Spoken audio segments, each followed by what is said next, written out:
Next, I want to talk about COVID-19, the Wuhan virus, and the latest information, because from the very beginning, you know where I stood on this. It was just the wrong approach to solving this problem. I mean, I've said from the very beginning that we cannot have a totalitarian solution for an American problem. We are the freest country in the world. We are a constitutional republic. You don't just suspend that. You don't just apply that in good times and then disregard it in bad times. That's not how this country works. And the second reason that I've been against this the whole time is it didn't make sense from a data and problem solving point. When you have a virus that affects a very, very tiny percent of the population, which we're about to get into even in more depth, then you protect those people. You don't shut down everybody. Now everyone's isolated. They can't build an immunity to a flu-like virus because we're all quarantined rather than protecting those that are most vulnerable. So now more information has come out. There was a great interview. There was a great column published in The Hill by Dr. Scott Atlas, who is a previous chair of neuroradiology at Stanford.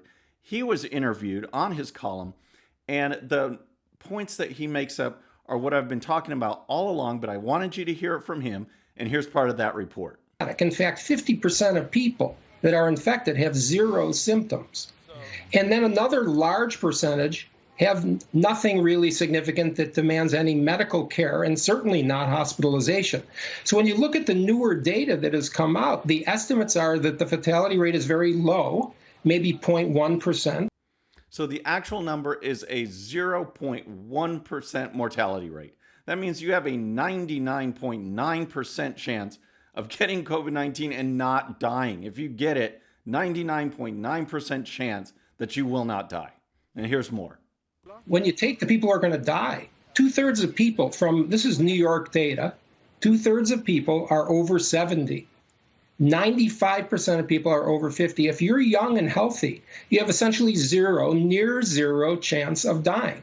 So 2/3 of those who died are over 70. 2/3, 95% of all the deaths are over 50. So does that mean it's just age related? Does that mean if you're 50 and over, you better watch out? No. Here's more. 99.2%, today's data of all those investigated for underlying conditions, 99.2% had some underlying condition. So 99.2% of those who died, in addition to being over 50, also had other conditions. We're talking diabetes, hypertension, obesity, heart disease. 99.2% of those who died were old and had this together, not one or the other. We need to protect the elderly or those that are immunocompromised. No, the people that are dying, 99.2% have both. They're messed up. They've got illnesses, they've got ailments and suffering, and 95% are over 50. 2/3 are over 70. That's what's going on. So in regard to this column that Dr. Atlas put together for The Hill, I want to go over his 5 points because it just points out what we've been saying all along, not only from the health perspective, but this whole idea of shutting down the entire economy of the freest country in the world. Here are his points, and let's just go through them one by one. Fact number 1, the overwhelming majority of people do not have any significant risk of dying from COVID-19. Protecting older at-risk people eliminates hospital overcrowding. Vital population immunity is prevented by total isolation policies, prolonging the problem. People are dying because other medical care is not getting done due to the hypothetical projections.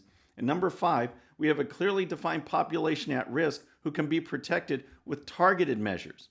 So can we please get this economy going again? We've added trillions more to our debt. 22 million people have filed for unemployment in just the past month. And we're trying to solve this problem with an un-American solution.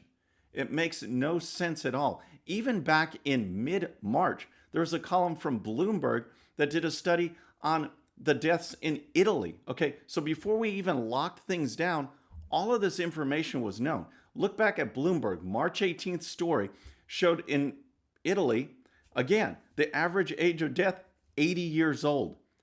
Over 99% had other factors together. It wasn't just age. It was the heart disease. It was hypertension. It was diabetes.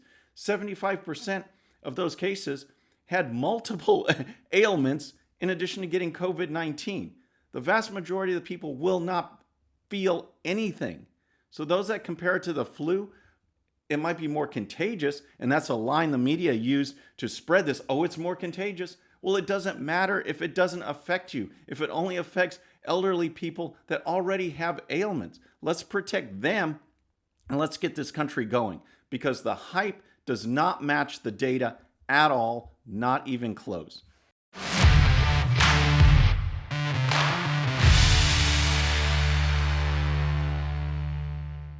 All right, friends, I hope you enjoyed that quick hit, but before you go, there's more.